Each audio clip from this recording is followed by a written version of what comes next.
जय हिंद बच्चों, कैसे हैं आप सभी लोग। तो चलिए शुरू करते हैं हम आज की क्लास, जिसमें मैं एक सीरीज लेके आ रहा हूँ जिसका नाम रहेगा अपनी आर्मी अग्निवीर सीरीज।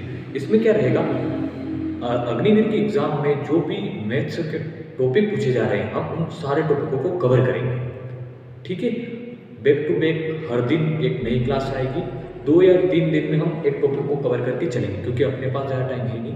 5 मार्च से एग्ज़ाम फॉर्म चालू हो चुका है और 3 अप्रैल तक चल रहा है। तो जल्दी जल्दी फॉर्म फिलअप करिए और हमारी क्लास से जुड़कर अपने सपनों को साकार करिए। ठीक है, बिना किसी देरी किए हम चलते हैं अपनी क्लास पर, क्योंकि अपने पास ज़्यादा टाइम बचा नहीं है। 40 से 45 दिन में अपनी एग्ज़ाम भी हो जाएगी। तो इसलिए बस भिड़ जाओ मोटिवेशन के साथ, क्योंकि 4-6 महीने में आपका सिलेक्शन हो जाएगा। अगर आप अभी मेहनत कर लोगे तो पूरी उम्र आपको कहीं और बचना नहीं पड़ेगा। यानी अगर आप अभी यहाँ पर बैठकर मेहनत नहीं करोगे तो कल आपको तगारी तोड़कर मेहनत करना। मेहनत तो जीवन में करना ही है। ठीक है, तो मेहनत करो, एक सही जगह पर मेहनत करो, वो अच्छा रहता है। और सही जगह पर पहुँचने के लिए पहले खुद मेहनत करना पड़ता है। अगर आप अभी मेहनत नहीं करोगे तो अपने आप जिंदगी रह जाएगी एक अलग मोड़ पर, और वहाँ पे आपको सहन करने की आप में क्षमता ही नहीं बचेगी। इसलिए बोल रहा हूँ अभी टाइम है, फॉर्म डाल दो। जिन भी बच्चों के पास टाइम है, जिन भी बच्चों के पास एज है 17.5 से 21, वो बच्चे मेरे साथ जुड़कर अपने सपनों को साकार कर सकते हैं। क्योंकि एक बहुत ही सुनहरा मौका है उनके लिए। गाँव में अगर कोई हो जाए ना आर्मी में, तो उसको एक बड़ी रिस्पेक्ट भावना से देखते हैं लोग, क्योंकि आर्मी में होता है, ऐसा रहता है। तो आप भी जाओ, आप भी अपने गांव का, अपने शहर का, अपने देश का नाम रोशन करिए। ठीक है, तो चलिए बिना देर किसी देरी के हम अपने टॉपिक के ऊपर आते हैं, जिसमें आप देख ही रहेंगे एलसीएम और एचसीएफ। आज टॉपिक नंबर 1 रहेगा ये अपना। इस टॉपिक को हम 2 या 3 दिन में कंप्लीट करके अगला टॉपिक अपना रहेगा परसेंटेज, उसको हम कवर करके आगे ऐसे जो 5-7 टॉपिक आ रहे हैं, इंपॉर्टेंट टॉपिक है जो बार बार एग्जाम्स में पूछे जा रहे हैं, उन पर हम काम करते चले जाएंगे। ठीक है, तो चलिए शुरू करते हैं अपना एलसीएम। आपने अब तक बहुत सारे बच्चों ने एलसीएम का नाम सुना भी होगा, और बहुत सारे बच्चे पहली बार भी देख रहे होंगे। 10th में, 6th में, 7th से ही आने लग 6th से ही आने लग जाता है एलसीएम निकालना, एलसीएम निकालना। पर वहाँ पे सिंपल सा रहता है, ऐसे लाइन खींचकर हम एलसीएम उनको निकालते थे। अभी भी हम ऐसे ही निकालेंगे, पर अब 80% मामले में हम लाइन नहीं खींचेंगे, क्योंकि लाइन खींचने का अब जमाना गया। अगर आप अब भी लाइन खींच रहे तो आपका सिलेक्शन होगा, पर लेट होगा।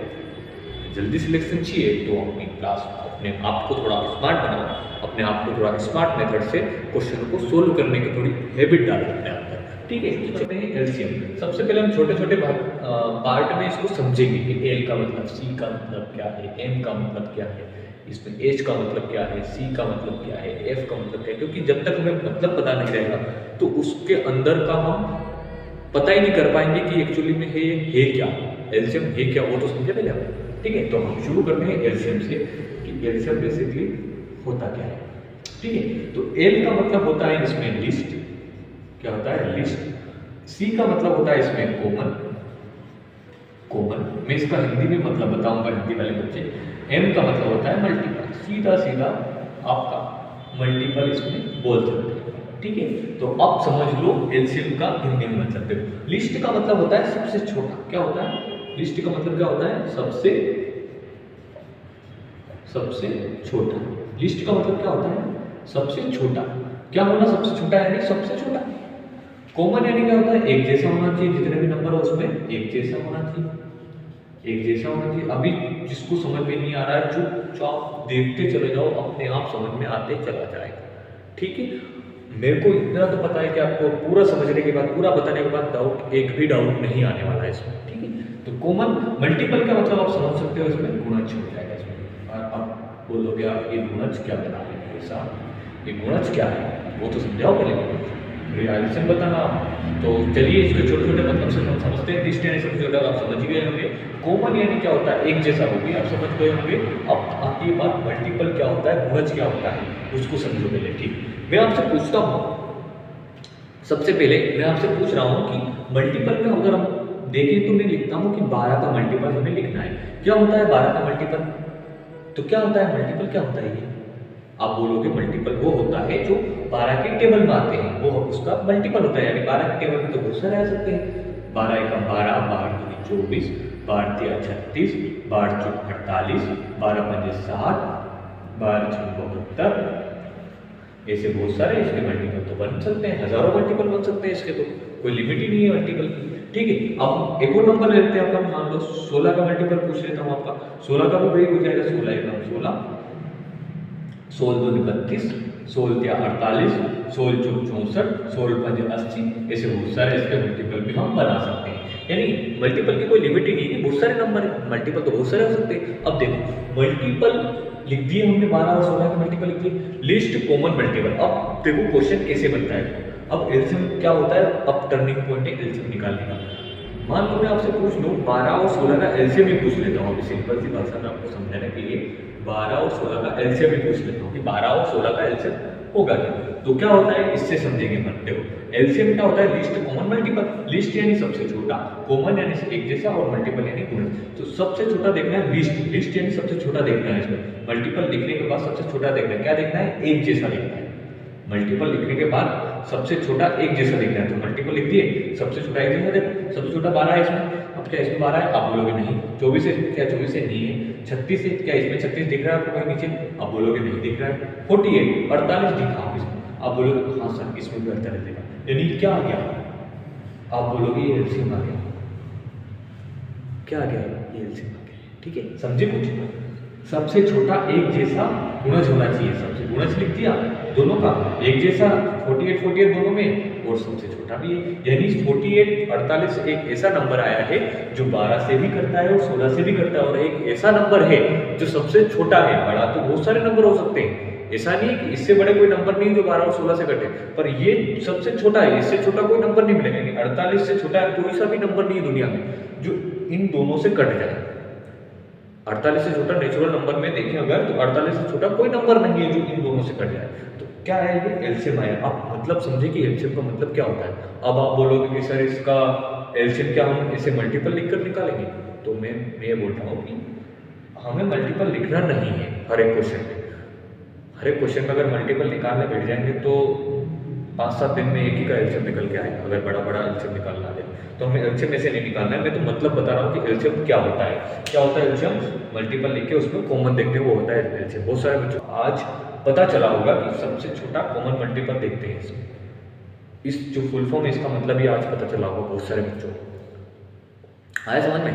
तो ठीक है, मैं अब आपको समझा दें कि एलसीएम क्या होता है। अब हम एलसीएम को समझ लेते हैं, बस इतना ही है एलसीएम, कुछ घबराने वाला नहीं है। आप बोलोगे कि एलसीएम पढ़ा दो, एलसीएम पढ़ा दो, क्या है एलसीएम? कुछ भी नहीं है एलसीएम। अब समझो एचसीएफ क्या है, आप समझो कि एचसीएफ क्या है। एलसीएम का मतलब समझ लिया, लिस्ट कॉमन मल्टीपल। अब एचसीएफ का मतलब भी आप समझ ही लीजिए साथ साथ में, फिर हम इसको डीप में समझेंगे। ठीक है, एचसीएफ का मतलब क्या होता है। अब आप बोलोगे एचसीएफ क्या है, इसका फुल फॉर्म देखो। अब हाईएस्ट लिख दो, हाईएस्ट कॉमन। अब एफ का मतलब होगा फैक्टर। अब ये फैक्टर क्या है, हाईएस्ट का तो मतलब आपको समझ लिया होगा कि सबसे बड़ा क्या होता है, ये लिख लेना आप भी, सबसे बड़ा। कॉमन यानी एक जैसा, वही अपना एक जैसा होना चाहिए सब। अब फैक्टर क्या होता है। अब फैक्टर को अगर हिंदी में देखें तो गुणनखंड होता है, गुणनखंड। अब ये गुणनखंड क्या है वो भी समझ में नहीं आ रहा है सर, फैक्टर क्या है वो भी समझ में नहीं आ रहा है, तो मैं बैठा हूँ ना समझाने के लिए। ठीक, सबसे बड़ा तो आपको समझ में आ गया, एक जैसा भी समझ में आ गया, कॉमन। अब फैक्टर क्या है वो समझो। देखो हम फिर आते हैं उसी पर, किस नंबर पर, 12 और 16 पर ही आते हैं। 12 और 16 पर ही आते हैं, और 12 और 16 पर ही हम एचसीएफ निकालेंगे। ठीक है, 12 और 16 का ही हम एचसीएफ निकालेंगे। पहले एचसीएफ निकाला था, एचसीएफ। ठीक, क्या है हाईएस्ट कॉमन फैक्टर। मैंने क्या बोला, फैक्टर लिखते हैं इसके, इसमें क्या लिखते हैं, फैक्टर लिखते हैं। 12 का फैक्टर लिखो, क्या होता है 12 फैक्टर। फैक्टर क्या होता है, फैक्टर यानी वो नंबर जो इसको काट दे, वो नंबर बताने। जो 12 को भी काट दे वो नंबर बताने आपको जो 12 को काट देते हैं, यानी 12 के बच्चे बताने, 12 के कौन कौन से बच्चे होते हैं, यानी बच्चे नहीं से छोटे। 12 कौन कौन से काट सकते हैं, आप बोलोगे 12 को सबसे छोटा काटता है 1 काटता है, फिर आप बोलोगे 2 काटता है, फिर बोलोगे 3 काटता है, फिर बोलोगे 4 भी काटता है, फिर बोलोगे 5 नहीं काटता है, 6 भी काटता है, 7 8 9 10 और खुद एक 12 काटता है। यानी कितने फैक्टर हो गए 12 के, 1 2 4 5 6 फैक्टर हो गए 12 के। समझे कुछ? अब देखो 16 के फैक्टर लिखते हैं अपन। 16 के 1 काटता है, 16 को 2 काटता है, 16 को 4 काटता है, 3 कहाँ से काट देगा? 16 को 4 काटता है, 16 को 6 नहीं काटता है, 7 नहीं काटता है, 8 काटता है, 9 10 11 कुछ भी नहीं काटते हैं। अब काटता है डायरेक्ट 16 काटते हैं, ठीक है। यानी 16 कितने फैक्टर हो गए? 1 2 3 4 5 हो गए। समझे कुछ? देखो अब हम डेफिनेशन पे आते हैं, फुल फॉर्म पर आते हैं कि हाईएस्ट कॉमन फैक्टर कहाँ इसमें बिठाते हैं। क्या होता है फैक्टर में? इसमें बिठाते हैं अपन हाईएस्ट कॉमन फैक्टर देखना है। हाईएस्ट यानी सबसे बड़ा देखना है, तो बड़ा सब देखते हो आप। कॉमन है दोनों होना चाहिए। 12 देखो, 12 देखो, 12 इसमें है नहीं है, 12 नहीं है, 12 नहीं होगा। 6 इसमें 6 है नहीं है, 6 इसमें 6 नहीं होगा। अब देखो 4 इसमें 4 इसमें यानी क्या आ गया? 4 सबसे बड़ा ऐसा नंबर फैक्टर है जो 12 को भी काटता है, 16 को भी काटता है। यानी 4 से बड़ा ऐसा कोई नंबर नहीं है जो दोनों नंबर को काटता है। यानी एचसीएफ क्या होता है? 12 और 16 का एचसीएफ 4 आ गया। आया समझ में? कुछ तो आया होगा। कुछ भी नहीं है इसमें, 12 और 16 का एचसीएफ निकालना है। यानी ऐसा नंबर बताना है, सबसे बड़ा नंबर बताना है, क्योंकि नंबर तो बहुत सारे होते हैं 12 काटने वाले और 16 का। 12 और 16 का एक भी नंबर काटता है, 2 भी काटता है, ये तो बहुत सारे नंबर हो रहे हैं। पर सबसे बड़ा नंबर कौन सा है? हाईएस्ट कॉमन फैक्टर कौन सा है वो देखते हैं अपन। एलसीएम में सबसे छोटा देख लेते हैं। अब देखो इनका मतलब आप समझना बहुत ही गहराई से, क्योंकि इसमें थोड़ा सा डिफरेंस होगा और आप पिक्चर उलझ चाहिए यहाँ पे आपकी। पिक्चर अगर उलझी तो फिर आप क्वेश्चन नहीं कर पाओगे। तो इसलिए मैं बोल रहा हूँ समझो, थोड़ा डीपली समझ लो। अभी ये जो कॉन्सेप्ट बता रहा हूँ ये समझ लो। क्वेश्चन में अगर आप थोड़ा ढील भी दे दोगे तो अपना हो जाएगा। कॉन्सेप्ट बिल्कुल आता है तो क्वेश्चन तो अपने आप हो जाएंगे अपने से, ठीक है।